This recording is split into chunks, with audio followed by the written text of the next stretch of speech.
ഇന്ന് ലോകത്ത് ഇന്ന് എല്ലായിടത്തും നമ്മൾ പല പ്രസ്ഥാനങ്ങളെയും കാണുന്നു. പക്ഷെ ആ പ്രസ്ഥാനങ്ങളിലൊക്കെ വഹാബി സ്വാധീനം വന്നു കഴിഞ്ഞു.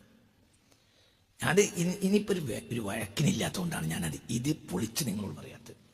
സുന്നി പ്രസ്ഥാനങ്ങൾ പോലും അതിൻ്റെ ഉള്ളിൽ വഹാബിസം മുളച്ചു കഴിഞ്ഞിട്ടുണ്ട്. പക്ഷെ അത് കുറച്ച് കഴിഞ്ഞാൽ മനുഷ്യർക്ക് ബോധ്യപ്പെടുള്ളൂ. ഇപ്പം ഞാനത് തുറന്ന് പറയുമ്പോൾ കേൾക്കുമ്പോൾ ഒരു സുഖം ഉണ്ടാവില്ല എന്നതുകൊണ്ടാണ്. അത് പക്ഷെ സത്യമാണ്. സുന്നി പ്രസ്ഥാനങ്ങളുടെ ഉള്ളിൽ പോലും വഹാബിസം മുളച്ചു കഴിഞ്ഞു. ഇപ്പം ഞങ്ങളത് പൊളിച്ചിട്ടില്ല. ഞങ്ങളങ്ങനെ അതൊക്കെ അവർക്ക് അകക്കണ്ണില്ലാത്തത് കൊണ്ടാണ്. ചില ആളുകൾ പറയുന്നുണ്ട് എന്താ ഇങ്ങനെ ഇന്നാലിന്നെ നിങ്ങളെ സംഘടനയിലല്ലേ അങ്ങനെ ഇങ്ങനെയൊക്കെ പറയുന്നുണ്ട്. പക്ഷെ അത് ഞാൻ അവരെ കുറ്റം പറയല്ല, അവർക്ക് അന്തമില്ലാത്തത് കൊണ്ടാണ് പറയുന്നത്. അവരെ പ്രസ്ഥാനത്തിൽ ഇതിനേക്കാൾ വഹാബിസം കടന്നുകൂടിയിട്ടുണ്ട്. പക്ഷെ അത് മനസ്സിലാക്കാൻ അകക്കണ്ണ് ഉള്ള ഒരാൾ അവരെ കൂട്ടത്തിൽ ഇല്ലാതെ പോയതാണ് പ്രശ്നം. ഞാനൊരു കുറ്റം പറയുന്നില്ല കേട്ടോ. കാരണം മനുഷ്യർ അസഹനീയരാവും. കുറ്റാണെന്ന് കണ്ട അസഹനീയരാവുകയാണ്. കുറ്റമില്ലാത്തത് കൊണ്ടല്ലേ ഞാൻ പറയാത്തത്. പിന്നെന്താണ്? മനുഷ്യർ അസഹനീയരാവുക.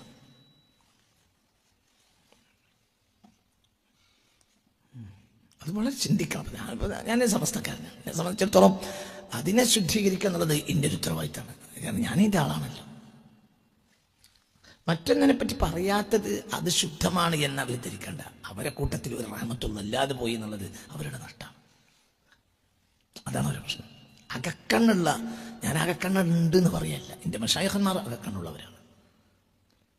ഞാനീ പറയുന്നത് മുഴുവനും ദേഷ്യപ്പെട്ട് പറയുകയല്ല, ഒരു വേദന പറയുക എന്നുള്ളതാണ്.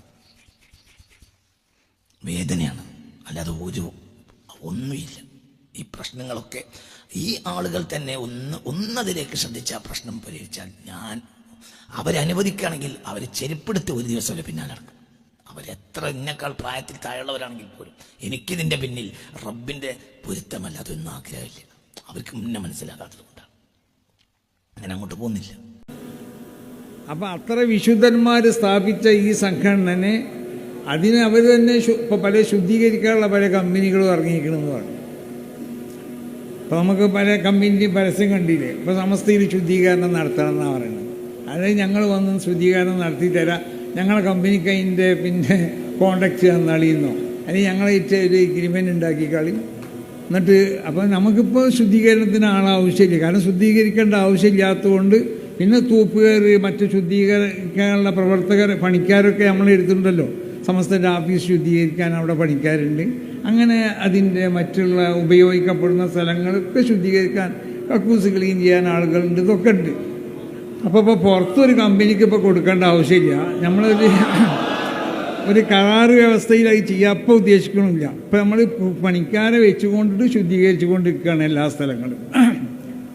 അപ്പോൾ അങ്ങനെ സമസ്തയുള്ള ജമിയത്തുൽ ഉലമയെ ശുദ്ധീകരിക്കാൻ വേണ്ടി ഇപ്പോൾ ശുദ്ധീകരിക്കേണ്ട ഒരു പണി അവിടെ ഇല്ലാത്തതുകൊണ്ടും ഒരു കോൺട്രാക്ടർ ഏതെങ്കിലും ഈ കോൺട്രാക്റ്റിങ് കമ്പനികൾക്ക് കൊടുക്കേണ്ട ഒരു ആവശ്യം ഇല്ലാത്തതുകൊണ്ടും അതിനെപ്പോൾ ശുദ്ധീകരിക്കാൻ വേണ്ടി ആരും അങ്ങനെ പരസ്യം കൊടുത്തതുകൊണ്ട് പറയാണ്.